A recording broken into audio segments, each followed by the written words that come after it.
សូមក្រាបថ្វាយបង្គំប្រធេរានុធេរៈគ្រប់ព្រះអង្គជាទីសក្ការៈសូមគោរពសម្ដេចទ្រង់ឯកឧត្តមលោកជំទាវអស់លោកស្រីបងប្អូនអ្នកសារព័ត៌មានក៏ដូចជាជនរួមជាតិទាំងក្នុងនិងក្រៅប្រទេសជាទីគោរពនិងជាទីរាប់អានបាទក្រុមការងារណែនាំពាក្យរបស់យើងចូលខ្លួនមកសាជាថ្មីដើម្បីធ្វើបច្ចុប្បន្នភាពស្ដីពីស្ថានភាពនៃការរំលោភឈ្លានពានរបស់កងទ័ពថៃមកលើដែនអធិបតេយ្យភាពបូរណភាពទឹកដីកម្ពុជាក៏ដូចជាមកលើជនស៊ីវិលស្លូតត្រង់របស់កម្ពុជាយើងបាទជាបឋមខ្ញុំសូមជូនវេទិកាទៅលោកជំទាវឧត្តមស្នេហ៍ឯកអ្នកនាំពាក្យក្រសួងការពារជាតិដើម្បីធ្វើបច្ចុប្បន្នភាពអំពីស្ថានភាពនៅជួរមុខបាទសូមអញ្ជើញលោកជំទាវចាសសូមគោរពអរគុណអាដាមនិងសូមជម្រាបសួរដល់សាធារណជននិងអ្នកសារព័ត៌មានទាំងអស់ជាទីរាប់អាននេះថ្ងៃនេះនឹងខ្ញុំសូមធ្វើបច្ចុប្បន្នភាពអំពីភាពការនៃការឈ្លានពានរបស់យោធាថៃមកលើដែនអធិបតេយ្យរបស់កម្ពុជានៅក្នុងយុទ្ធភូមិភាគទី4និងទី5ដែលគិតមកដល់ថ្ងៃទី24ខែធ្នូឆ្នាំ2025នេះគឺចូលដល់ថ្ងៃទី18ហើយដែលថៃនៅតែបន្តឈ្លានពាននិងរំលោភបំពានលើបទឈប់បាញ់និងសេចក្តីថ្លែងការណ៍រួមស្តីពីកិច្ចព្រមព្រៀងសន្តិភាពរវាងកម្ពុជាថៃដែលភាគីទាំងពីរបានចុះហត្ថលេខាកាលពីថ្ងៃទី26ខែតុលាឆ្នាំ2025នៅទីក្រុងគូឡាឡាំពួរនេះខ្ញុំសូមជម្រាបជូនអំពីស្ថានភាពនៃការគំរាមកំហែងនិងការឈ្លានពានរបស់ភាគីថៃមកលើតំបន់មួយចំនួនក្នុងដែនអធិបតេយ្យរបស់កម្ពុជាទី1ស្ថានភាពជួរមុខក្នុងសមរភូមិទិសយុទ្ធភូមិភាគទី4ក្នុងភូមិសាស្ត្រខេត្តឧត្តរមានជ័យនិងខេត្តព្រះវិហារភាគីថៃនៅតែបន្តបាញ់ប្រហារក្នុងគោលដៅឈ្លានពានមកលើដែនអធិបតេយ្យរបស់កម្ពុជាគិតចាប់តាំងពីវេលាម៉ោង 17:00 នាទីល្ងាចថ្ងៃទី23ខែធ្នូឆ្នាំ2025រហូតដល់វេលាម៉ោង 8:00 នាទីព្រឹកថ្ងៃទី24ខែធ្នូឆ្នាំ2025នេះនៅថ្ងៃទី23ខែធ្នូចាប់ពីវេលាម៉ោង 17:00 នាទីរហូតដល់ម៉ោង 12 រំលងអាត្រៀតយោធាថៃបានបន្តធ្វើសកម្មភាពបាញ់ផ្លោងកំភ្លើងដោយប្រើប្រាស់កំភ្លើងធំដ្រូនបាញ់ផ្សែងពុលជាច្រើនចូលក្នុងភូមិសាស្ត្រប្រាសាទព្រះវិហារគោល8និងភូមិសាស្ត្រភ្នំត្រងោល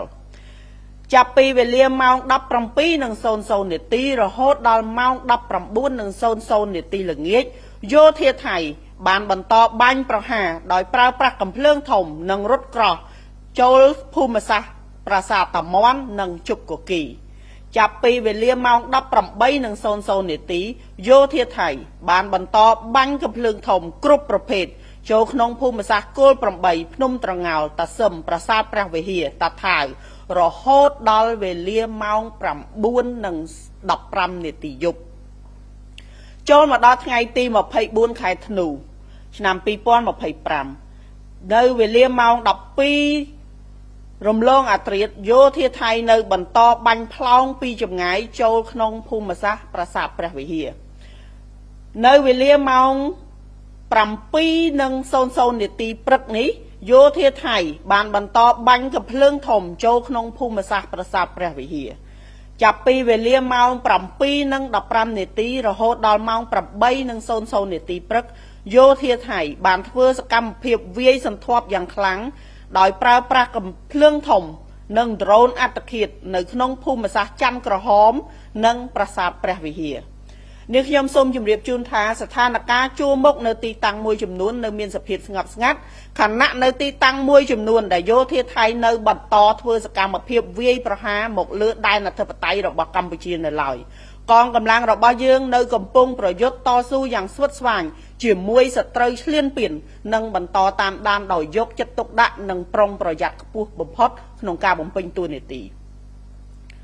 ទី2ស្ថានភាពជួរមុខក្នុងសមរភូមិទិសយុទ្ធភូមិភាគទី5ក្នុងភូមិសាស្ត្រខេត្តបន្ទាយមានជ័យខេត្តបាត់ដំបងនិងខេត្តពោធិ៍សាត់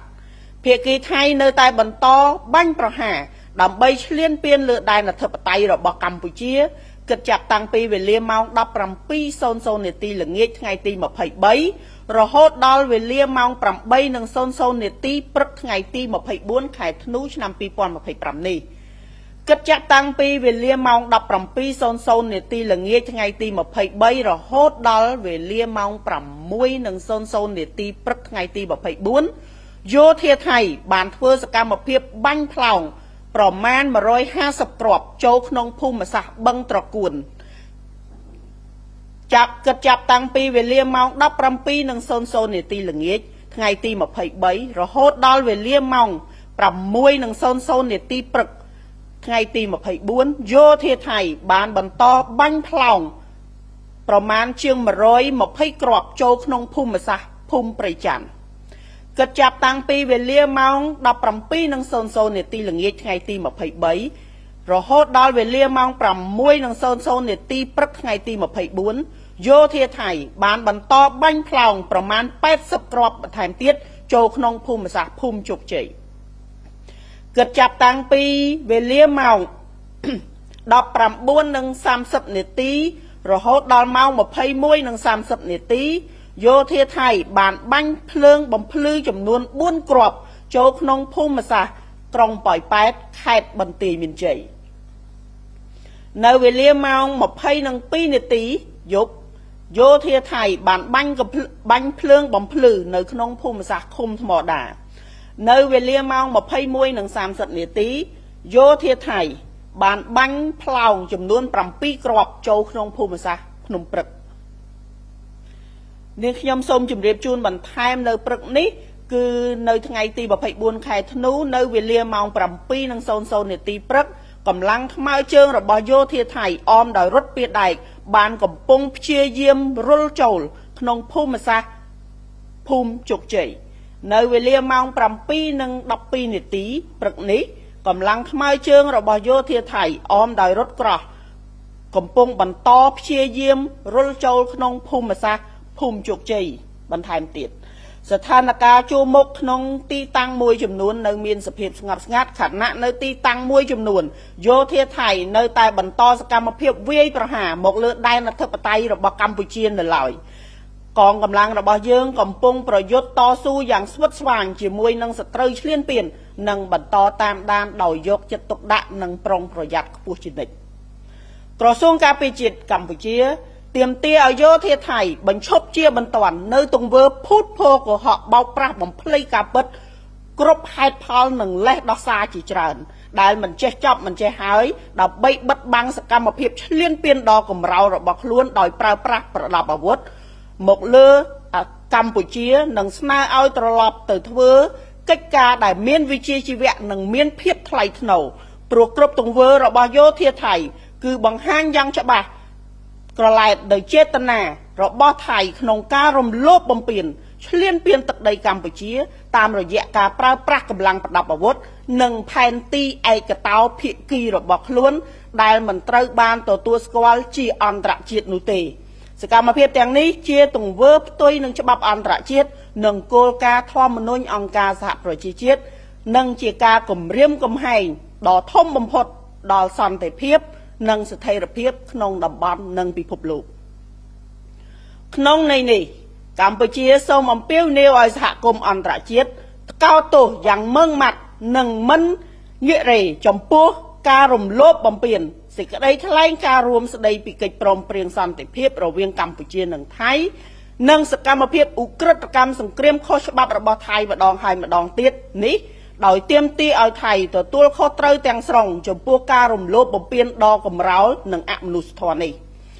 កម្ពុជាអំពាវនាវឲ្យថៃបញ្ឈប់រាល់សកម្មភាពអរិភាពជាបន្ទាន់ដោយដកកម្លាំងចេញពីដែនអធិបតេយ្យរបស់កម្ពុជា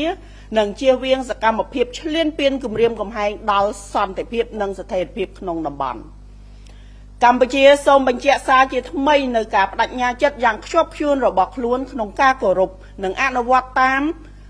លក្ខខណ្ឌនៃបទឈប់បាញ់សេចក្តីថ្លែងការណ៍រួមស្តីពីកិច្ចព្រមព្រៀងសន្តិភាពរវាងកម្ពុជានិងថៃប្រកបដោយសុឆន្ទៈនិងទំនួលខុសត្រូវខ្ពស់បំផុតកម្ពុជាប្រកាន់ខ្ជាប់នៅដំណោះស្រាយជម្លោះដោយសន្តិវិធីស្របតាមច្បាប់អន្តរជាតិដូចជាសន្ធិសញ្ញាអនុសញ្ញានិងកិច្ចព្រមព្រៀងទាំងឡាយដែលមានស្រាប់សម្ដៅដោះស្រាយ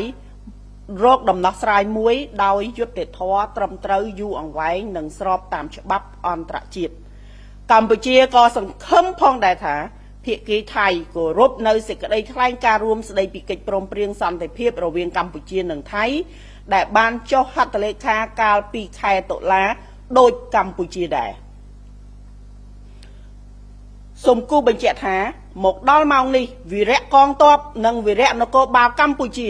នៅតែបន្តឈរជើងយ៉ាងរឹងមាំស្វាហាប់មោះមុតនិងនៅតែប្រយុទ្ធតស៊ូយ៉ាងស្វិតស្វាញជាមួយសត្រូវឈ្លានពាននៅគ្រប់សមរភូមិទាំងអស់ក្នុងការបំពេញតួនាទីរបស់ខ្លួនដើម្បីការពារទឹកដីរបស់កម្ពុជា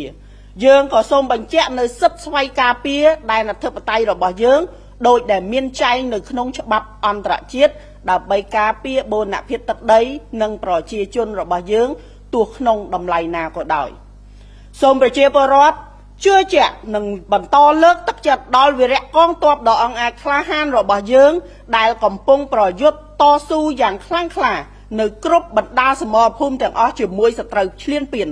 រាជរដ្ឋាភិបាលកងទ័ពនិងប្រជាជនកម្ពុជារួបរวมគ្នាជាធ្លុងមួយក្នុងការការពារអធិបតេយ្យបូរណភាពទឹកដីសេចក្តីថ្លៃថ្នូរដោយអង្គអាចក្លាហាននិងមិនងាករេទោះក្នុងកលៈទេសៈណាក៏ដោយនាងខ្ញុំសូមអនុញ្ញាតជម្រាបជូនផងដែរថាសម្រាប់ការជម្រាបជូននៅស្ថានភាពថ្មីបន្ថែមទៀតនៅជួរមុខក្រសួងការពារជាតិនឹងជម្រាបជូនតាមរយៈប្រព័ន្ធផ្សព្វផ្សាយផ្លូវការរបស់ក្រសួងការពារជាតិកម្ពុជាបាទសូមអរគុណលោកជំទាវឧត្តមសេនីយ៍ឯកអ្នកនាំពាក្យក្រសួងការពារជាតិបាទដែលធ្វើបច្ចុប្បន្នភាពពាក់ព័ន្ធនឹងស្ថានភាពនៅជួរមុខបាទប្រិមិត្តទស្សនិកជនក៏ដូចជាជនរួមជាតិទាំងក្នុងនិងក្រៅប្រទេសគិតមកទល់នឹងថ្ងៃទី24ខែធ្នូ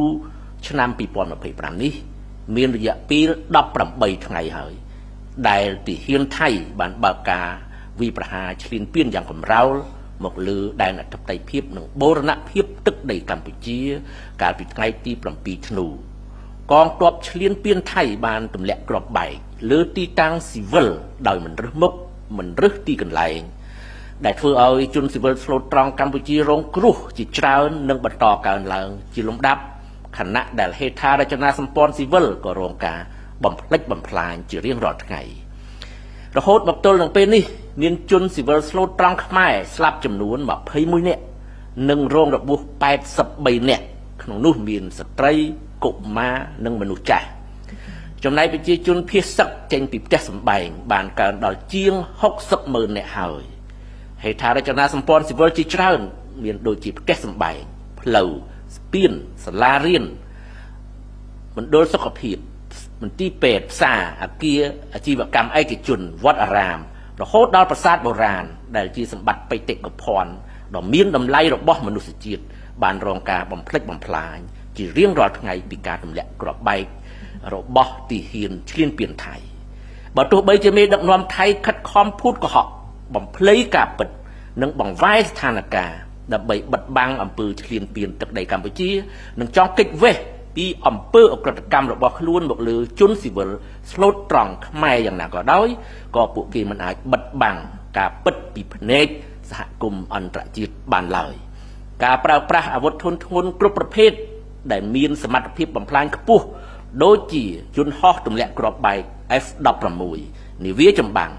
កាំភ្លើងផ្លោងគ្រាប់បែកចង្កោម drone គ្រប់ប្រភេទនិងការបាញ់ផ្សែងពុលមកលើកងទ័ពនិងប្រជាជនស៊ីវិលកម្ពុជាបានកើតឡើងជារៀងរាល់ថ្ងៃសកម្មភាពព្រៃផ្សៃអមនុស្សធម៌នេះគឺជាអំពើផ្កើននិងចំអកឡក់លើយចំពោះសហគមន៍អន្តរជាតិដែលមានដូចជាសហរដ្ឋអាមេរិកចិនសហភាពអឺរ៉ុបប្រធានបដូវវេនអាស៊ាននិងបណ្ដាប្រទេសផ្សេងទៀតដែលបានអំពាវនាវឲ្យបញ្ឈប់ការផ្ទុះអាវុធហើយងាកមករកកិច្ចព្រមព្រៀងឈប់បាញ់និងសេចក្តីថ្លែងការណ៍រួមស្តីពីសន្តិភាពនៅទីក្រុងកូឡាឡំពូឡើងវិញអំពើសាហាវព្រៃផ្សៃប្រកបដោយអំនួតក្អេងក្អាងរបស់មេដឹកនាំថៃមានគោលដៅ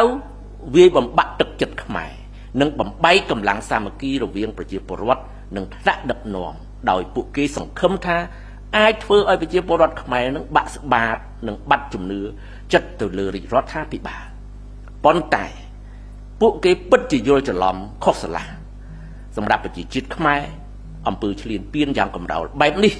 មិនបានធ្វើឲ្យខ្មែរភ័យខ្លាចឬបាក់ទឹកចិត្តសំបីតែបន្តិចឡើយផ្ទុយទៅវិញការបំពានលើបូរណភាពទឹកដីនិងការទម្លាក់គ្រាប់បែកទៅលើជនស៊ីវិលស្លូតត្រង់ខ្មែរបានជំរុញឲ្យប្រជាពលរដ្ឋរាជរដ្ឋាភិបាលនិងកងកម្លាំងប្រដាប់អាវុធរឹតតែគៀកស្មារគ្នាកាន់តែរឹងមាំដើម្បីការពារទឹកដីការពារកិត្តិយសនិងសេចក្តីថ្លៃថ្នូររបស់ប្រជាជាតិខ្មែរប្រជាពលរដ្ឋខ្មែរទាំងក្នុងនិងក្រៅប្រទេសបាននាំគ្នាក្រោកឈរឡើងស្រែកទាមទារយុត្តិធម៌ស្រែកទាមទារសន្តិភាពប្រឆាំងការឈ្លានពាននិងប្រឆាំងការរំលោភបំពានលើជនស៊ីវិលយ៉ាងអមនុស្សធម៌របស់ទាហានឈ្លានពានថៃសម្លេងរបស់ប្រជាពលរដ្ឋខ្មែរគ្រប់ទិសទីមិនមែនជាការសម្ដែងដើម្បីសុំក្តីអាណិតអាសូរទេប៉ុន្តែជាសម្លេងនៃប្រជាជាតិនៃប្រទេសតូចមួយដែលរងការឈ្លានពានទាំងបំពានលើច្បាប់អន្តរជាតិពីប្រទេសធំមួយដែលនៅជិតខាងកម្ពុជាជាប្រទេសតូចមែនប៉ុន្តែប្រជាជាតិមួយនេះមិនឈរអោបដៃឲ្យប្រទេសណាមួយជន់ឈ្លីនោះឡើយអ្នកនាំពាក្យរាជរដ្ឋាភិបាលកម្ពុជាសូមកោតសរសើរប្រកបដោយមោទនភាពយ៉ាងក្រៃលែងចំពោះកម្លាំងមហាសាមគ្គីរបស់ប្រជាជាតិខ្មែរនិងកោតស្ញប់ស្ញែងចំពោះវីរៈកងទ័ពកងកម្លាំងប្រដាប់អាវុធគ្រប់ប្រភេទដែលតស៊ូស្វិតស្វាញក្រាញននៀលប្រឆាំងសត្រូវឈ្លានពានដើម្បីការពារបូរណភាពទឹកដីដោយមានទំនុកចិត្តយ៉ាងមុតមមទៅលើរាជរដ្ឋាភិបាលជាពិសេសទៅលើថ្នាក់ដឹកនាំរបស់ខ្លួននេះគឺជាកម្លាំងស្នូលដ៏រឹងមាំរបស់ជាតិខ្មែរដើម្បីការពារទឹកដីប្រឆាំងនឹងសត្រូវឈ្លានពាន